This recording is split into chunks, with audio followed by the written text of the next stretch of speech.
ওরা যত জেহাদি বলবে তত বেশি করে ন্যায়ের পক্ষে, সংবিধানের পক্ষে, দেশ বাঁচানোর পক্ষে লড়াই জোরদার হবে। জেহাদি যত বেশি করে বলবে, যত বেশি করে জেহাদি শব্দটার ভুল ব্যাখ্যা করার চেষ্টা করবে, তত বেশি করে অন্যায়ের বিরুদ্ধে ন্যায়ের লড়াই ভারতবর্ষের মাটিতে, পশ্চিমবঙ্গের মাটিতে চলতেই থাকবে।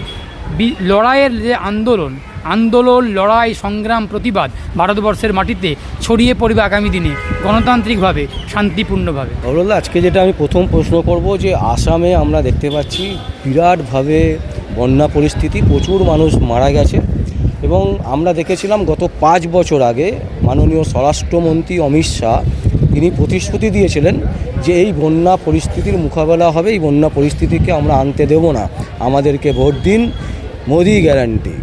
তো প্রশ্ন হচ্ছে, এখন এই যে ভয়াবহ বন্যা হচ্ছে এবং যেখানে শয়ে শয়ে লোক মারা যাচ্ছে, বলা হচ্ছে 10 জন মারা গেছে, আমাদের কাছে এমন ফুটেজ আছে যেগুলো মোড়ে মোড়ে মানুষজন পড়ে আছে রাস্তার ওপরে, কি বলবেন? মানে কিসের প্রতিশ্রুতি? আসলে প্রথমত আমি আসামের যারা বন্যার ফলে মারা গেছেন তাদের আত্মার শান্তি কামনা করছি এবং দ্রুত ওখানের পরিস্থিতি স্বাভাবিক হোক, এটা আমি প্রার্থনা করছি ঈশ্বরের কাছে।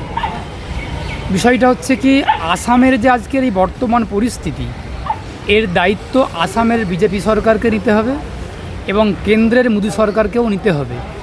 তার কারণ আসামে যখন নির্বাচন হয়েছিল, নির্বাচনের সময় বিজেপি নেতৃত্বরা, অমিত শাহ থেকে শুরু করে কেন্দ্রীয় নেতৃত্বরা একগাদা প্রতিশ্রুতি তারা দিয়েছিলেন, সেই প্রতিশ্রুতির কিছুই তারা পূরণ করতে পারেননি। আজকে আসামের এই এত ভয়াবহ পরিস্থিতি, এই বন্যা, আসলে এটা তো একটা ক্যালামিটি। কোনো ক্যালামিটিকে ম্যানমেড বলা যায় না, ক্যালামিটি অবশ্যই একটা প্রাকৃতিকভাবেই হয়, কিন্তু প্রকৃতিকে রক্ষা করার দায়িত্ব তো আমাদের রাষ্ট্রকে তার দায়িত্ব নিতে হয়। রাষ্ট্র কখনো প্রকৃতির বিরুদ্ধে যেতে পারে না।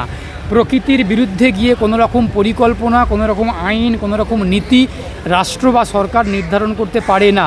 প্রকৃতিকে রক্ষা করার জন্য, নদীকে রক্ষা করার জন্য, মাটিকে রক্ষা করার জন্য, গাছপালা, বনভূমি, জল, জঙ্গলকে রক্ষা করার জন্য রাষ্ট্রকে, সরকারকে ভূমিকা পালন করতে হয়। একাধিক আইন তৈরি করতে হয়, নীতি প্রণয়ন করতে হয়, পলিসি তৈরি করতে হয়। কিন্তু বর্তমান বিজেপি সরকার প্রত্যেকটা অনৈতিক, অনীতিতে ভরিয়ে দিচ্ছে।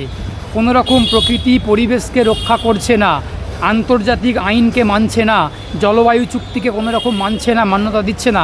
আমরা আরাবল্লীর ইতিহাস দেখেছি, আমরা আরাবল্লীর ঘটনা পড়ছি, জানছি কি হচ্ছে, কি করতে চলেছে। পরিবেশকে ধ্বংস করে বিভিন্ন কর্পোরেট কোম্পানিগুলোকে, আদানিদেরকে, আম্বানিদেরকে বিভিন্ন কিছু দিয়ে দেওয়া হচ্ছে। পরিবেশের ভারসাম্য নষ্ট হচ্ছে, প্রকৃতিকে ধ্বংস করা হচ্ছে। সুতরাং এই যে আসামের ভয়াবহ বন্যার পরিস্থিতি, ওই আসামের হিমন্ত বিশ্ব শর্মার সরকারকেই নিতে হবে এবং প্রত্যেকটা মৃতের পরিবারদেরকে যথেষ্ট পরিমাণ ক্ষতিপূরণ দিতে হবে এবং আগামী দিনে যাতে এরকম পরিস্থিতি না হয় তার জন্য উপযুক্ত ব্যবস্থা করতে হবে। বিজেপি শুধুমাত্র কথাতে বড় বড় কথা বলে, কাজে কিছুই করে না। নির্বাচনে দাঁড়ানোর আগে একাধিক প্রতিশ্রুতি দেন, ইস্তাহারে একাধিক ঘোষণা করে, কিন্তু তার বিন্দুমাত্র প্রয়োগ, বিন্দুমাত্র বাস্তবায়ন, ইমপ্লিমেন্টেশন আমরা দেখতে পাই না বাস্তবের মাটিতে। সেগুলোই দেখতে পাচ্ছি। এই তো কথা, বিজেপি মানেই তো মিথ্যাবাদী। বলছি, এই যে আপনি বলছেন প্রতিবাদ করছেন, আরও অনেকেই প্রতিবাদ করছেন, প্রতিবাদ করলেই তো আমরা দেখছি তাদেরকে জেহাদি বলে দেওয়া হচ্ছে, তাদেরকে বিভিন্ন রকমের ভাষা প্রয়োগ করা হচ্ছে, মানে এমন ভাষা ফেসবুক, বিভিন্ন সোশ্যাল মিডিয়াতে করা হচ্ছে প্রতিবাদ করলেই। এটা কি বলবেন? মানে রাজনীতিতে আসলে প্রতিবাদীদেরকে বিজেপি ভয় পাচ্ছে, প্রতিবাদকে বিজেপি ভয় পাচ্ছে।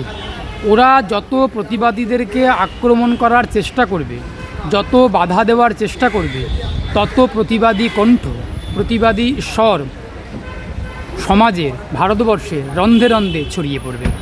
কখনোই প্রতিবাদী কণ্ঠকে, প্রতিবাদী বিরোধী স্বরকে এইভাবে দমন করা, আটকে রাখা যায় না। ওরা যত জেহাদি বলবে তত বেশি করে ন্যায়ের পক্ষে, সংবিধানের পক্ষে, দেশ বাঁচানোর পক্ষে লড়াই জোরদার হবে।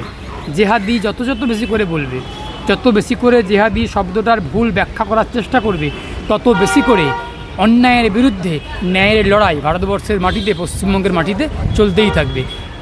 লড়াইয়ের যে আন্দোলন লড়াই সংগ্রাম প্রতিবাদ ভারতবর্ষের মাটিতে ছড়িয়ে পড়বে আগামী দিনে গণতান্ত্রিকভাবে শান্তিপূর্ণভাবে।